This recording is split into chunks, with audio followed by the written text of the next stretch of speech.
গাড়ি চলেছে রাস্তা দিয়ে স্টেশনের দিকে। রহিমগঞ্জ স্টেশন সংলগ্ন রাস্তা মোটামুটি নিঝুম বলাই চলে। এমন সময় গাড়ির পেছনের সিটে বসে থাকা ডাক্তার রিতমের ফোনটা বেজে ওঠে। আরে হ্যাঁ, বেরিয়ে পড়েছি, এই তো চলেই এসেছি, আর মিনিট দুয়েক। এত দেরি হলো কেন? বলেছিলাম যে 9টার মধ্যে বেরিয়ে পড়তে। শেষ ট্রেনটাতে 10টা 5-এ, আর পাবে ওটা? আরে বেরোতে যাব, আরেকটা EMI পেশেন্ট, কি করব? তাও ওটাকে ছেড়ে দিয়ে এলাম শিবমের হাতে। ও বলল এখন যা, না হলে ট্রেন পাবি না। কি কি ইঞ্জেকশন দিতে হবে তা আমি ওকে বলে এসেছি, কি যে করবে কে জানে। ট্রেনে উঠে আরেকবার ফোন করতে হবে ওকে। আচ্ছা রাখো, এখন স্টেশনে এসে গেছি, দেখি ছুটে ট্রেনটা পাওয়া যায় কিনা। বাই। রিতম গাড়ি থেকে নেমে টাকাটা দিয়েই ছুটতে শুরু করলো প্ল্যাটফর্মের দিকে। ড্রাইভার কিছু একটা বলতে যাচ্ছিল, কিন্তু রিতম সেসব শোনার জন্য এক মুহূর্ত অপেক্ষা করল না। রহিমগঞ্জ স্টেশনটার সামনে সিঁড়ি দিয়ে উঠেই বাঁ দিকে টিকিট কাউন্টার। একটা মাত্র ল্যাম্পপোস্টের আলোয় আধো অন্ধকারে গা মিশিয়ে দাঁড়িয়ে রয়েছে সেটা। এই স্টেশনে ট্রেনে উঠলে টিকিট কাটতে হয় না। এরপরে টিটি কাউকে বিনা টিকিটে ধরলেও শুধু এই স্টেশনের নাম বলতে হয়, আর সমস্যা হয় না কারোর, কারণ সকলে জানে এই স্টেশনের ইতিহাস। কিন্তু জানা ছিল না একমাত্র রিতমের। সে এসেছে এখানে মাত্র 1 মাস। রহিমগঞ্জ হেলথ সেন্টারে তার প্রথম পোস্টিং হয়েছে। 1 মাস পরে এই প্রথম সে বাড়ি ফিরছে। হঠাৎ পিছন থেকে কেউ একজন চেঁচিয়ে উঠল, দাঁড়ান! সে থমকে দাঁড়িয়ে পিছন ফিরে তাকালো। একটা পাগল মতন লোক, গায়ে একটা ছেঁড়া চাদর আর হাফ প্যান্ট। এই ঠান্ডাতেও একটুও না কেঁপে এইভাবে অর্ধনগ্ন শরীরে কিভাবে দাঁড়িয়ে আছে তা দেখে রিতম বিস্মিত হলো। চোখগুলো কিরকম একটা ধোঁয়া ধোঁয়া লাগলো। অন্ধকারে চাদরের নিচ থেকে হাতগুলো খুব স্পষ্টভাবে দেখা যাচ্ছে না। হাফ প্যান্টের নিচে থেকে হাঁটু অবধি একটা মাত্র পা দৃশ্যমান, তারপর সেটাও অন্ধকারে হারিয়ে গেছে। রিতম হাঁপাতে হাঁপাতে বলল, কি হয়েছে? আমি ট্রেন ধরতে যাচ্ছি, পিছন থেকে ডাকলেন কেন? ট্রেনটা এবার মিস হয়ে যাবে আপনার জন্য। যাবেন না? আপনি জানেন না এখানে শেষ ট্রেন কখন আসে? হ্যাঁ জানি তো, কিন্তু আপনার সাথে কথা বললে ওটাও আর পাবো না। না জানেন না? জানলে এখানে এই সময় আসতেন না। এখানে এই সময়ে কেউ থাকে না। রাত 10টার পর কোনো পার্থিব ট্রেন এই স্টেশন দিয়ে যায় না। যেটা যায় সেটা এ জগতের ট্রেন নয়, সে ট্রেন নরকের। কে বলেছে? আমি জানি লাস্ট ট্রেন 10টা 5-এ। না না, যাই হয়ে যাক, ও ট্রেনে আপনি যাবেন না। ও ট্রেনের পর আর কোনো স্টেশনে থামবে না। এই যান তো, নিজের কাজে যান। আমি যে ট্রেনেই যাই না কেন তাতে আপনার কি? যত সব পাগলের কারবার, দূর। এইসবের মধ্যেই দূর থেকে একটা ট্রেনের হুইসেল কানে এলো রিতমের। এক্ষুনি ছাড়বে বলে একটা ট্রেন দাঁড়িয়ে রয়েছে প্ল্যাটফর্মে। যা, ওই হুইসেল দিয়ে দিল। ধুর, তাড়াতাড়ির সময় যত সব ঝামেলা বলেই এক ছুট দিল রিতম। বেটা ডাক্তার হওয়াটাই ভুল হলো, এসব জায়গায় কেন যে পোস্টিং দেয় কে জানে। আরো একজন, আর কতজনের বলি চায় ওরা? ঈশ্বর রক্ষা করুন। সেই লোকটি এক দৃষ্টে চেয়ে রইল। ট্রেনে উঠে এসে হাঁপাতে হাঁপাতে বসে পড়ল একটা জানালার পাশের সিটে। বেশ কিছুক্ষণ চোখ বুজে মাথা পেছনের দিকে সিটে হেলিয়ে হাঁপাতে লাগলো সে। সে যখন স্বাভাবিক অবস্থায় ফিরল তখন ট্রেন বেশ ভালোই গতি তুলেছে। চারিদিকে তাকালো রিতম, সব কিছুই স্বাভাবিক। ট্রেন ছুটে চলেছে নিজস্ব গতিতে। জানালা দিয়ে ঠান্ডা হাওয়া এসে লাগছে রিতমের গায়ে, বুকে। গাটা একটু শিরশির করে উঠল তার।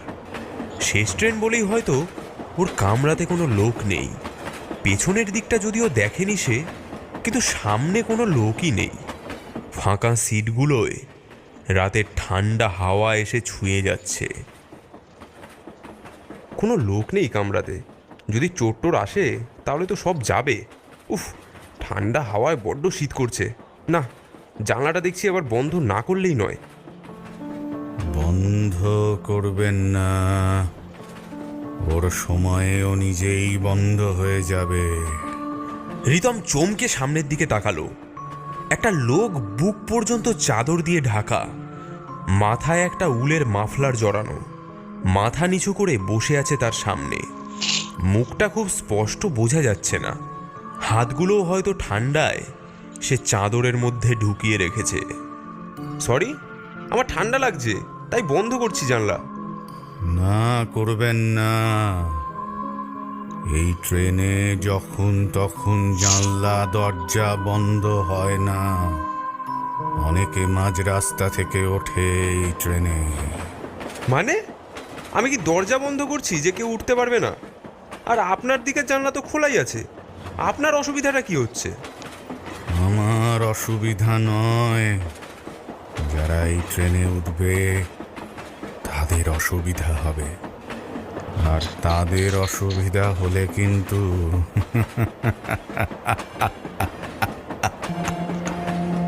শেষের কথাগুলোর মধ্যে কেমন যেন একটা গা শিরশিরে ভাব ছিল। তার সাথে ওই রক্ত হিম করে দেওয়া হাসির শব্দ রিতমকে জানলা বন্ধ করা থেকে বিরত রাখতে বাধ্য করল। কে আপনি? মাঝে তো একবারও ট্রেন থামেনি। আপনি কোথা থেকে উঠলেন? রহিমগঞ্জ থেকে তো আপনি ওঠেননি। আপনি খেয়াল করেননি হয়তো, আমি যে তার পরের স্টেশনেই উঠলাম। পরের স্টেশন মানে? মাঝে তো ট্রেন একবারও থামেনি, শুধু একবার একটু স্পিড কমে এসেছিল। হ্যাঁ, আমাদের ওঠার জন্য ওটাই যথেষ্ট। আর রহিমগঞ্জের পর আর কোথাও থামবে না এই ট্রেন। লোকটা পাগল নাকি? চলন্ত ট্রেনে কিভাবে উঠবে? এ নিশ্চয়ই মিথ্যা কথা বলে ভয় দেখানোর চেষ্টা করছে। এরপর দুজনেই চুপ করে গেল, কেউ কোনো কথা বলল না। লোকটা এতক্ষণ কথা বললেও সে মাথা নিচু করেই ছিল, তাই মুখটা এখনো দেখেনি রিতম। রিতম নিজের ফোনটা বের করে দেখল, তখন বাজে 10:25। আর 5 মিনিট পরেই পরের স্টেশন কুলতলি। না, একবার শিবমকে ফোন করে দেখি পেশেন্টের কি অবস্থা। এই ভেবে শিবমকে ফোন করার চেষ্টা করল রিতম, কিন্তু নেটওয়ার্ক নেই, তাই কল গেল না। বিরক্ত হয়ে রিতম ফোনটা নিজের পকেটে ভরে রাখল। আর তখনই জানলার বাইরে তাকিয়ে রিতম অবাক হয়ে গেল। ট্রেনটা একটা স্টেশন অতিক্রম করে যাচ্ছে দ্রুত বেগে। স্টেশনে যে লোক নেই তা নয়, কিন্তু একটা বিস্ময়কর ঘটনা দেখল রিতম। প্রতিটা লোকই ট্রেনের উল্টো দিকে মুখ নিচু করে বসে আছে। একদম অস্বাভাবিক কিছু না হলেও ওর মনে হলো লোকগুলো যেন ট্রেনটা যাতে না দেখতে হয় সেজন্যই এরকমভাবে বসে আছে। কিন্তু তারপরই দ্বিতীয় ঝটকাটা লাগলো। স্টেশনের শেষ প্রান্তের হলুদ বোর্ডে লেখা কুলতলি। সে চমকে উঠল, সঙ্গে সঙ্গে নিজের ফোন বের করে দেখল সময় 10:30। আরে হ্যাঁ, এখনই তো কুলতলি থামার কথা ট্রেনটার। কি বলেছিলাম, এ ট্রেন আর থামবে না। রহিমগঞ্জই প্রথম আর শেষ স্টপেজ এ ট্রেনের। বলেই একটা ঠান্ডা রক্ত হিম করা হাসি হেসে উঠল সে। রিতম ভয় কাঁপতে শুরু করলো। ভয় আর জানলা দিয়ে আসা ঠান্ডা বাতাস তার শরীরে একটা কাঁপুনি দিয়ে যাচ্ছে। জানলা থেকে কিছুটা সরে এসে বসল সে, আর সাথে সাথে তার শরীরের মধ্যে একটা বিদ্যুৎ স্রোত খেলে গেল। দেহের প্রতিটা লোম খাড়া হয়ে গেল, তার কাঁটা দিয়ে উঠল হাতে পায়ে। সাধারণ মানুষ হলে হয়তো তাদের এই অবস্থা হতো না, কিন্তু রিতম একজন ডাক্তার। ঘটনাটা খুবই স্বাভাবিক। তার সামনের সিটে একজন মহিলা আর তার পাশে আরেকটা লোক তার দিকেই মুখ করে বসে আছে। তারা কখন যে ট্রেনে উঠেছে কেউ জানে না। রিতমের দিকে তাকিয়ে সেই বউটা হাসছে একটু একটু, মাথার পিছনে ঘোমটা তোলা, কপালে আর সিঁথিতে লাল সিঁদুর জল করছে, পরনে লাল শাড়ি। কিন্তু রিতমের হাসি উড়ে গিয়ে তখন ভয়ে মুখ ঘেমে উঠেছে, কারণ রিতম এক দেখাতেই স্পষ্ট বুঝেছে তার দিকে তাকিয়ে থাকা বউটার রিগর মর্টিস হয়ে গেছে, অর্থাৎ মৃত্যুর পর তার শরীরের পেশি শক্ত হয়ে গেছে। রিতম ঘামে সম্পূর্ণ ভিজে গেছে, নিজের পায়ের তলায় ভিজে ভিজে অনুভব করছে সে। জুতোর নিচে জলের মতো কিছু একটাতে পা ঠেকায় ছপ ছপ শব্দ হচ্ছে। রিতম মাথা নামিয়ে নিচে তাকালো, আর সাথে সাথে আর্তনাদ করে ছিটকে উঠে দাঁড়ালো। লাল রক্তের একটা স্রোত বয়ে আসছে সামনের সিটের তলা দিয়ে, গোটা জুতো তার লাল হয়ে গেছে, কিছুটা রক্ত ছিটকে লাগছে তার প্যান্টে। সে রক্তের দাগটা অনুসরণ করলো, আস্তে আস্তে সামনের দিকে মাথা তুলে যা দেখলো তাতে তার কলজে গলায় উঠে এলো। বউটার পাশের লোকটা সারা শরীর এতক্ষণ একটা কালো চাদরে ঢাকা ছিল, এখন দুটো হাত সে দুদিকে ছড়িয়ে চাদরটাকে সরিয়েছে। রিতম বিস্ফারিত চোখে দেখলো দুটো কাটা হাত বুকের দিকে ধরে রেখেছে সে, সেই কাটা হাতের নিচ থেকে গড়িয়ে পড়ছে রক্ত।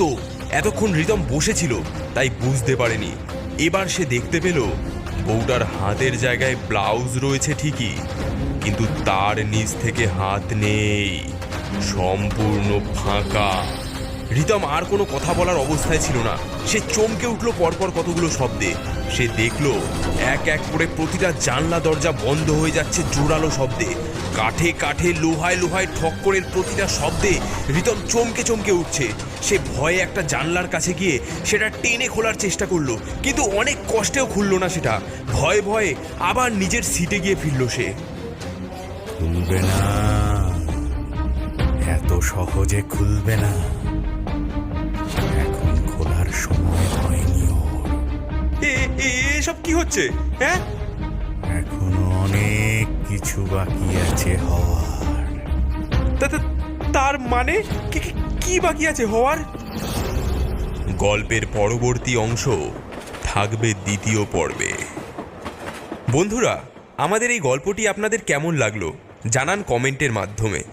আপনাদের একটি কমেন্ট আমাদেরকে পরবর্তী ভিডিও বানানোর জন্য উৎসাহ দেবে। ধন্যবাদ।